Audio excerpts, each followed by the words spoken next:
नमस्कार, मैं राजेश सिसोदिया और इस समय आप देख रहे हो RJ Bharat news 7 franchisee of lead India.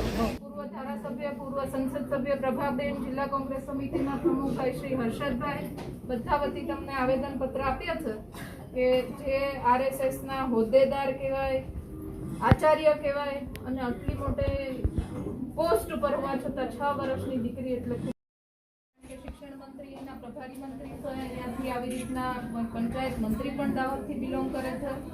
6 વર્ષની બાળકી ઉપર આવું થાય, 4 દિવસના રિમાન્ડ।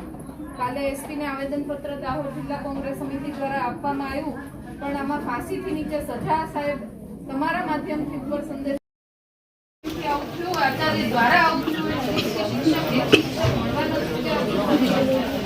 એટલે તમારે જે પ્રમાણેના પગલાં અને અમારો અવાજ સરકાર સુધી પહોંચાડવાનો છે, તમને આવેદનપત્ર આપવા માટે આવ્યા છે।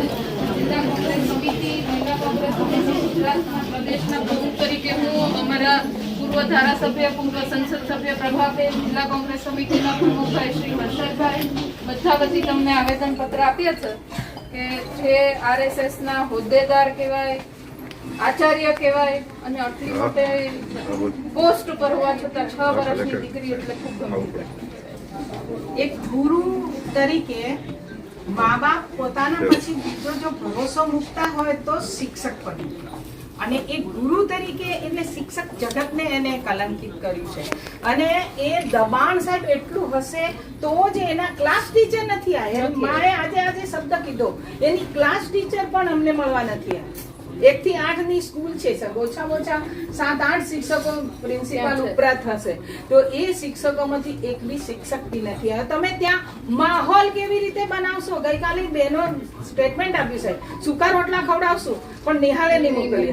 હવે એ નિશાળમાં કે જેના શિક્ષકો એમની સ્કૂલની બાળા જ્યારે આવું જધન્ય અપરાધ કર્યો હોય ને આવી રીતે મારી નાખી હોય તો એને માટે 2 મિનિટનું મૌન ના પાડે, એ મા બાપને મળવા ના જાય, એનાથી વધારે ખતરનાક વાત આ બતાવે છે કે ભાજપના બધા જ પદાધિકારીઓ, એમના બધા કાર્યકર્તાઓ બધા આ લોકો પર દબાણ છે। સાહેબ આપ વિઝિટ કરો એટલી સાહેબ સરકારી પ્રાથમિક શાળામાં આવું બન્યું છે એટલે અમારે એવું માનવું છે કે સરકાર એ મૃતક બાળકીની મા બાપને એનું વળતર ચૂકવે અને એની સાથે સાહેબ કે સ્કૂલોની અંદર સીસીટીવી મૂકવામાં આવે સ્કૂલોની અંદર। અને બીજી એવી અમારી માંગણી સાહેબ કે જો ગાડીની અંદર સરકારનો પરિપત્ર છે બ્લેક કાચ કોઈ રાખી શકતું નથી સાહેબ।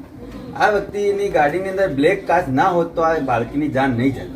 એટલે સાહેબ જે બ્લેક કાચની ગાડીઓ ફરે છે તો ક્યાં ક્યાં પોલીસ તંત્ર આમની ઉપર રહેમ રાખે છે તો જ આવો બનાવે છે। કાળા કાચની અંદર સાહેબ કાળા કામો થાય છે એટલે સાહેબ આમાં ખાસ સૂચના તમે આપો કે કાળા કાચ સરકારે પરિપત્ર બહાર પાડ્યો હોવા છતાં કાળા કાચની ગાડીઓ કેમ ફરે? એ કાળા કાચની ગાડી નહીં હોત ને સાહેબ તો આ બાળકીનું મૃત્યુ નહીં થતું। બીજું કે સીસીટીવી હોવી જોઈએ સાહેબ અને સરકારી શાળામાં અને સરકારી પ્રાથમિક શાળાના પ્રિન્સિપાલે આ કૃત્ય કર્યું સાહેબ એટલે એની બાળકીની મા બાપને વળતર ચૂકવવું પડે સરકારે સાહેબ, એવી અમારી વિનંતી છે। આખો દિવસ એક નિષ્ઠુર ક્રૂઅલ નરાધમે આખો દિવસ એની ગાડીમાં સાહેબ ડેડ બોડી પડી રહ્યો, એથી વધારે ખરાબ શું હોઈ શકે સાહેબ? સાહેબ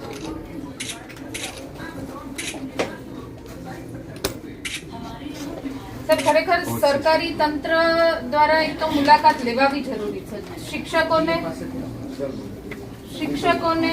ટાર્ગેટ આપીએ છે કે કોઈ પણ કાર્યક્રમ હોય તો એટલા આ ગામમાંથી એટલા બાળકો એટલા પેલા વ્યક્તિઓ થવા જોઈએ સરકારી કાર્યક્રમોમાં જવા માટે, તો શિક્ષકની જવાબદારી જ્યારે આવી કંઈક ચૂકે છે તો એને કેમ સજા નથી થતી? બધા તો કે હજી સુધી તમે ગયા નથી, ફરજ ભૂલ્યા છે। સરકારે આ વસ્તુને બહુ સિરિયસલી લીધો છે અને આ તપાસ પણ એકદમ સારી રીતે ચાલી રહી છે અને તમે જો રજૂઆતો કરી છે તો એમાં પ્રોપરલી જ કાર્યવાહી કરવામાં આવી છે। સર ફાંસીથી નીચે કઈ જોતું જ નથી,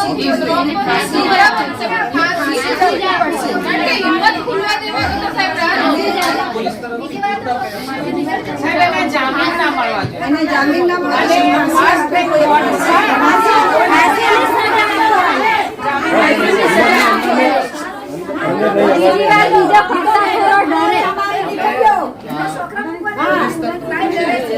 સજા મળે એના માટે જ પ્રયત્ન વાતાવરણ ઘર से बोले घरे वातावरण उधर કે એક દીકરીને આવું થાય તો અમારી દીકરી અમારે અને સાહેબ તમે વિઝિટ કરો અને ત્યાંના બાળકોમાં વિશ્વાસ પેદા થાય, બાળકો બોલી શકે એનો સ્પીકર ટીચર હોય તો એ ઓકે પણ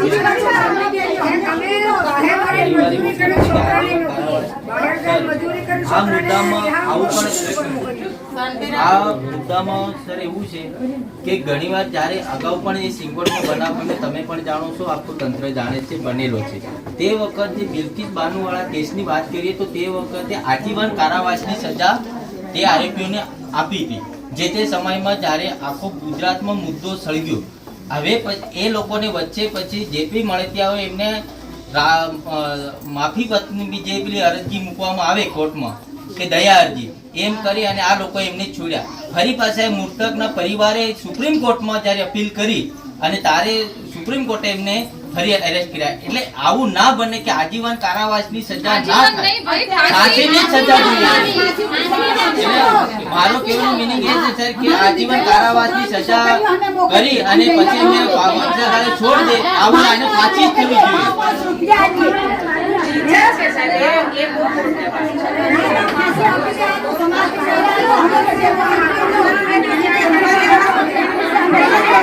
बहुत ही शर्मनाक और आत्मा को झंझोड़ देने वाली घटना हमारे गुजरात प्रदेश में यह हुई है।